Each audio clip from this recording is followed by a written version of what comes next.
un podcast de Cooperativa. Este es el podcast de Hablando de, una presentación de cooperativapodcast.cl, otra forma de escuchar.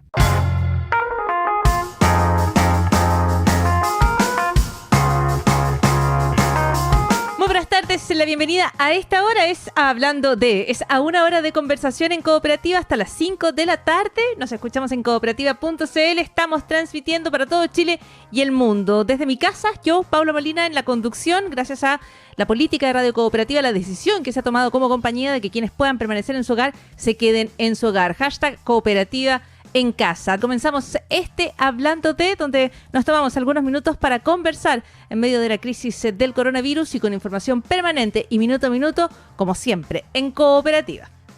Vivimos días de coronavirus, días en los cuales el llamado es a quedarse en casa, pero es inevitable también para buena parte de la población seguir circulando, especialmente allí donde no hay cordones sanitarios, allí donde no hay cuarentenas. Pero no vivimos todos la crisis del coronavirus de la misma forma. Hay distintas temores, hay distintas percepciones de acuerdo a la esquina desde donde uno mire este fenómeno. Vamos a conversar a esta hora con Alejandro Tirachini, que es académico del Departamento de Ingeniería Civil de la Universidad de Chile y que está realizando dentro del Instituto de Sistemas Complejos de Ingeniería un estudio respecto a estas percepciones respecto del coronavirus, de la crisis y de su manejo.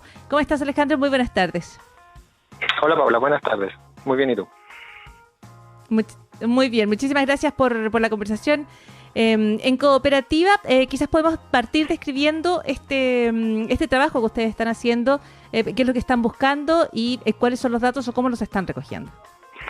Sí, lo que hicimos con un grupo de colegas de la Universidad de Chile, de la Universidad Católica y de la Universidad de Concepción fue investigar el efecto que ha tenido la pandemia en el transporte, o sea, en los viajes que hacen las personas, en las actividades que hacen las personas y dónde las hacen, en las formas de comunicación remota, en los temores que tienen las personas y en si tienen alguna opinión sobre algún efecto positivo que esta pandemia pueda tener en el largo plazo una vez que haya pasado.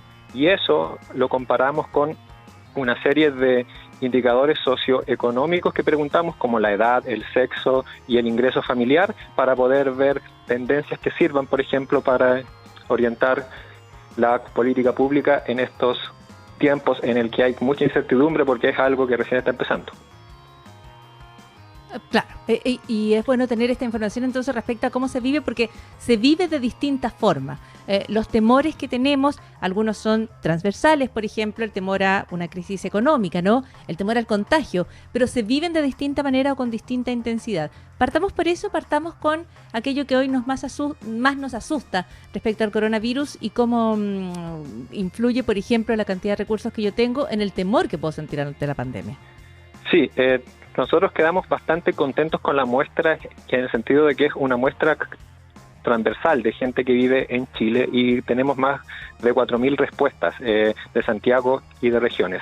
Y lo que encontramos, como tú bien dices, es que hay temores que son bastante transversales en la población y ahí los dos primeros que resaltan bien nítidamente es el temor a que se contagie de coronavirus un ser querido o un familiar y el temor a que el sistema hospitalario colapse. Son esos los mayores temores de la población y esos están en todos los segmentos socioeconómicos de la población en Chile. Después vienen otros que tienden a ser mayores en la gente de menos recursos, como por ejemplo los problemas económicos, el hecho de que yo me quede sin una fuente de sustento, el hecho de que mi familia no podamos pagar deudas y también el temor a que yo me contagie, que es un resultado bastante preocupante e interesante, que el hecho de que las personas de menos recursos muestran en promedio un claro mayor temor a contagiarse que las personas de mayores recursos.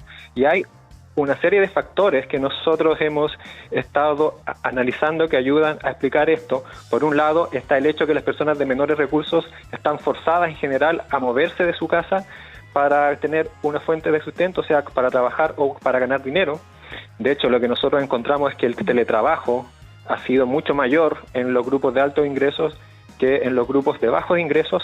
Por otra parte, la gente más pobre es más dependiente de viajar en transporte público y también tiene una mayor inestabilidad económica. O sea, si tú te tienes que pasar 2 o 3 semanas sin trabajar, puede tener un efecto devastador en tu familia si no tienes seguridad social versus alguien que está en una familia más acomodada, que tiene un trabajo formal, en la cual eso, por el lado económico, no te va a afectar tanto. Claro, es distinta esa percepción. En los temores tú dices el mayor contagio es, o el mayor temor es al contagio de un ser querido, y luego el colapso del sistema hospitalario. Y a mí me parece que esa es una información muy importante en términos de que la autoridad no solo haga todo lo necesario, sino que además esté comunicando permanentemente que el sistema va a funcionar, ¿no es cierto? Y disponiendo los recursos para que eso funcione, porque eso contribuiría a contener uno de los más grandes miedos que están expresando las personas. Hablaste del transporte público, ¿no es cierto? Y aquí se ha dado una cuestión bien dividida, ya estaba muy dividida, ya es muy desigual la sociedad chilena, pero parece que ante coronavirus las personas que más dependen del servicio de transporte público y las personas que tienen que seguirlo usando, incluso para llegar a comunas en cuarentena, son personas que tienen ingresos menores, ¿no, Alejandro? Sí, así es, claro. Eso es lo que se ve en tiempos normales, sin pandemia, y ahora con la pandemia es mucho más notorio porque las personas que tienen medios y se tienen que seguir transportando por su trabajo o por otras razones, han dejado de usar el transporte público, mientras que los que no tienen opción han seguido usando el transporte público, donde si bien ahora que la situación es mucho mejor que hace 2 semanas porque ahora prácticamente no hay hacinamiento, igual hay un temor a contagiarse. Y quiero retomar lo que tú decías, lo de la información, porque es importante señalar que nosotros preguntamos también por el temor a que haya desinformación y noticias falsas, y es también bastante transversal y alto en la población, algo que me sorprendió en particular. Y ahí hay de 2 tipos. Uno, que es que te llegue información falsa por ejemplo, por WhatsApp o por el medio que sea, y también hay mucha gente que se queja que no le llega noticias concordantes desde el Ministerio de Salud, desde el gobierno. Entonces hay mucho temor a la información que llega desde arriba, que a veces confunde a la gente más que darle una directriz correcta sobre qué hacer o qué atenerse, o lo mismo que tú mencionabas, indicadores de cuántas camas UCI hay, de cuántos ventiladores, etcétera. Había mucha gente quejándose de que no recibía información que considerara fidedigna, entonces que eso debería cambiar muy rápidamente. Ya, y esa es una llamado de atención no solo para las autoridades, también para nosotros como medios de comunicación, pero es singular lo que tú dices, Alejandro, es que se genera el temor a las noticias falsas, a las fake news, que es una cuestión que a lo mejor antes no estaba, ¿no? A lo mejor se entendía que, o estaba menos claro que existían fake news, o había menos conciencia respecto a que podían ser peligrosas. Quizás algo que está dejando la pandemia es que efectivamente puede ser un riesgo tomar tú por cierto una cuestión que es falsa, porque o te puedes intoxicar, o te puedes desproteger, o te puedes contagiar, o te puedes exponer a un riesgo. Me parece que es interesante. Alejandro, cuando hablamos de cambios en el transporte público y en el transporte en general, hay personas que pueden cambiar su forma de transporte y hay algunas que no pueden. Pero en general, ¿cuáles son las estrategias que están usando las personas? Por ejemplo, ¿qué pasó con Uber, con Cabify, qué sé yo? ¿Qué pasó con esas aplicaciones? ¿Las personas dejaron de trasladarse así? ¿Están prefiriendo el metro, los que tienen que salir de todas maneras? ¿Cómo nos estamos moviendo? Sí, hay 2 efectos, que uno es para los que siguen viajando, es el efecto de decidir si sigo de la misma forma, en el mismo modo de transporte, o si me cambio de modo. Y el otro es el efecto supresión de viajes, que es que la gente deja de viajar o disminuye mucho sus viajes. Y lo que encontramos es que el efecto supresión de viajes en todos los modos es muy superior al efecto sustitución modal. O sea, la gente dejó de viajar mucho más de lo que se cambió de modo, y todos los modos bajan mucho, desde el transporte público, el transporte privado, auto, bicicleta, Uber y aplicaciones similares, el taxi. Todos bajan entre un 30 y un 55%. Como validación externa, nosotros comparamos lo que nos dio a nosotros de reducción de viaje en transporte público con la información oficial del Ministerio de Transporte y da bastante concordante. Entonces eso también nos deja más tranquilos de la calidad de los datos. Lo que estamos observando es una reducción generalizada del transporte. Algunos, como te decía, reducen más que otros porque se pueden quedar trabajando en la casa, y otros no, que son los que están más expuestos, que a la vez son los que tienen mayor temor de contagiarse, pero en general ha habido una reducción general del transporte, lo cual también redunda en una ciudad como Santiago, en la cual la contaminación depende mucho del transporte, redunda en una mejor calidad del aire. Y en este punto es también importante resaltar que nos debemos cuidar mucho de lo que va a pasar en los próximos meses, especialmente en las ciudades del sur, donde la calidad del aire no va tanto asociada a las emisiones de fuentes móviles de transporte, sino que a la fuente fija, a la leña.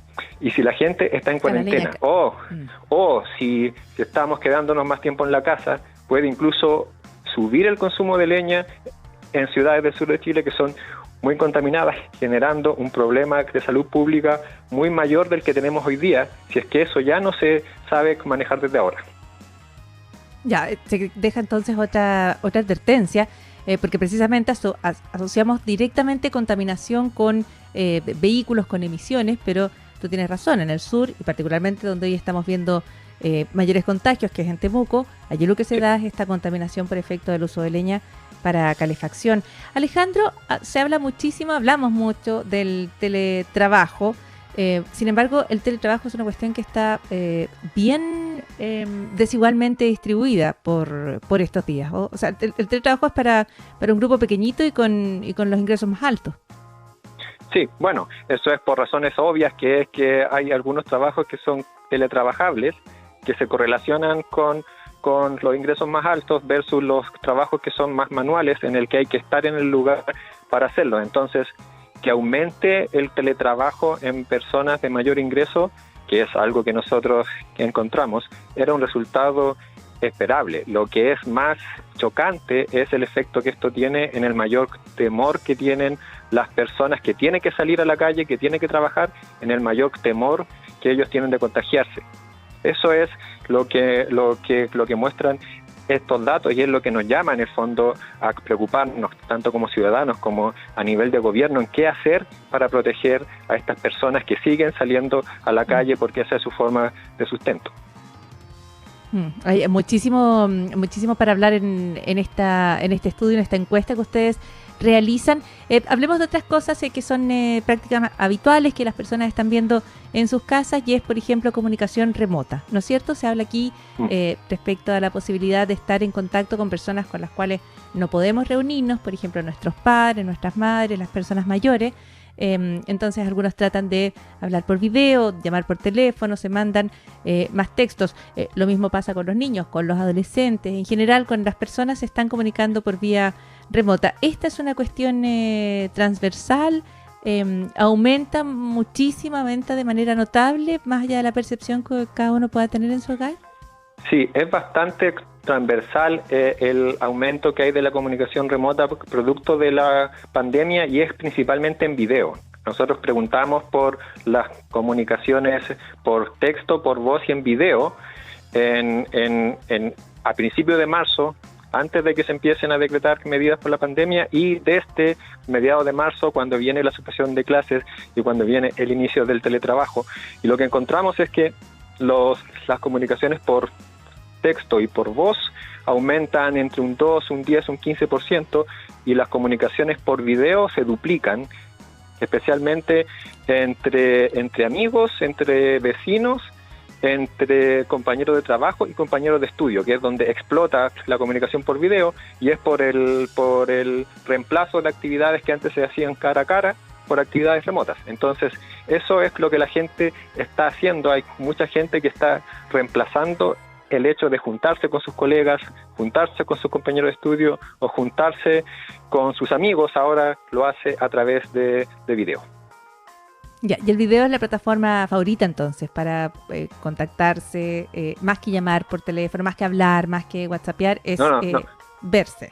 No, la principal es por texto. No. Sigue siendo mayor por texto. Perdona. Lo principal es texto, pero lo que aumenta mucho es el video. Efectivamente. Pero es que el texto ya era muy superior antes de la pandemia, entonces ahora sigue siendo superior, pero aumentó poco. Eso. Ya, aumenta poco, ya, ahí está, entonces, pero aumenta muchísimo el video, lo Sí. cual yo creo que pone no sé cuánta presión coloca eso sobre la red, sobre la capacidad de transmitir toda esa información en Chile. No sé si es algo que ustedes hayan estudiado o algunas preguntas que les surjan a partir de estos hallazgos. Sí, no lo hemos estudiado ni hay una respuesta que yo pueda darte tampoco, qué tan estresada está nuestra red de Internet. Perfecto. Alejandro, y hablemos de un tema que empieza a aparecer en, qué sé yo, las conversaciones del fin de semana, en los diarios, que es si vamos a cambiar o no por la pandemia, ¿no es cierto? Hay quienes dicen, estas son las grandes crisis que marcan a las generaciones, que cambian la forma de vivir. Hay algunos que plantean, vamos a quizás tener una sociedad más solidaria, a lo mejor vamos a mejorar la seguridad pública o la salud pública, o vamos a salir de aquí de alguna manera cambiados. Y esa es una pregunta que algunos se están haciendo, ¿no es cierto? Ustedes lo preguntaron a las personas, ¿qué cambios veían o pensaban que la pandemia iba a generar? Y las personas creen que no están tan convencidas de que vayan a cambiar muchas cosas, ¿no? Así es, nosotros encontramos más pesimismo que optimismo en esta etapa, lo cual se puede atribuir a que es algo que está empezando, que la gente está bastante choqueada y que en el fondo ve más las preocupaciones que algún efecto positivo que esto pueda tener en el largo plazo. O sea, está más preocupada del día a día, de tener dinero para comprar pan, de que no se muera mi papá, versus que esto pueda generar menores emisiones en el futuro o pueda tener un mejoramiento ambiental. Lo que nosotros preguntamos es si las personas creían que esto iba a influenciar en, por ejemplo, que la humanidad tenga un desarrollo más armonioso con el planeta, que íbamos a tener una sociedad más solidaria, o sea, con mejores relaciones entre vecinos, si iba a haber más teletrabajo y si iba a haber, si podía haber, una vez superada la pandemia, un mejoramiento de la seguridad social en Chile y un mejoramiento de la salud pública en Chile. Y en general, como te digo, la gente se mostró bastante pesimista, o sea, está mucho más preocupada que pensando en efectos positivos a futuro. Nosotros queremos contrastar esto con una nueva ola que vamos a hacer de la encuesta más adelante, en algunas semanas más, para ver si esto va cambiando y también en algunos meses más, cuando esperemos haya pasado lo peor de la pandemia, para ver si hay cambios en estas percepciones. Eso va a ser bastante interesante de analizar. La gente con menores ingresos son los que están menos convencidos de que pueda haber un efecto de mejoramiento en la salud pública, por ejemplo. Y eso es también bastante triste de ver. En el fondo habla de lo desigual que es nuestro sistema de salud, en el sentido de que la gente con menos recursos está más preocupada de contagiarse y tiene menos confianza en el sistema de salud pública y tiene casi nula confianza en el que pueda mejorar pasada la pandemia. Entonces ahí hay mucho trabajo que hacer como sociedad para cambiar eso. Ciertamente, y me pregunto ya como una reflexión a la luz de estos resultados, si no es papel de los líderes en cualquier nivel, ¿no? En cualquier área, precisamente tratar de trasladar a las personas a una situación de un poco más de esperanza, ¿no? En medio de, por supuesto, lo más importante, lo que es fundamental hoy, que es contener los contagios, evitar las pérdidas humanas, que es lo principal, ¿no? Pero estaba pensando en la reina Isabel, por ejemplo, Alejandro Tirachini, que trata de llevar a su ciudadanía, digamos, a los británicos, hacia un lugar como de alguna esperanza. Esto va a pasar, vamos a salir de aquí y vamos a mirar hacia atrás qué es lo que hicimos, si lo hicimos bien o mal. Pero hoy las personas no piensan que vaya a generar, están pensando en el hoy y no están pensando en lo que venga después de la pandemia. Así es, eso es lamentablemente lo que está pasando ahora y esperemos que cambie en el futuro. Ya, pues Alejandro Tirachini, académico del Departamento de Ingeniería Civil de la Universidad de Chile. Alejandro, participaron varios académicos y académicas en esta encuesta, en este estudio. ¿Dónde está disponible para poder revisarlo si alguien lo quiere ver? Sí, yo lo publiqué en mi sitio web en Twitter, que lo podemos dar ahí, es @aletirachini, ahí está, y también vamos a seguir publicando más información a medida que la vayamos analizando, porque es una encuesta que tiene mucha información. Por ejemplo, no hemos analizado aún la situación de la gente que trabaja en salud, Le hicimos esa pregunta también, si usted trabaja en salud, si trabaja en supermercados, o sea, si tiene un trabajo que tiene que seguir a todo evento, qué preocupaciones particulares tiene. También lo que preguntamos es si usted tiene a alguien a su cargo, si por ejemplo si tiene a un adulto mayor a su cargo, etcétera. Hay una serie de personas que pensamos que puede estar en una situación más complicada que alguien que no tenga, por ejemplo, un adulto mayor a su cargo, y vamos a analizar también las preocupaciones de ellos, y a medida que lo vayamos haciendo, lo vamos a ir publicando todo eso. Perfecto, muchísimas gracias, Alejandro, muy buenas tardes. Muchas gracias a ti, adiós. Estás escuchando el podcast de Hablando de, una presentación de cooperativapodcast.cl.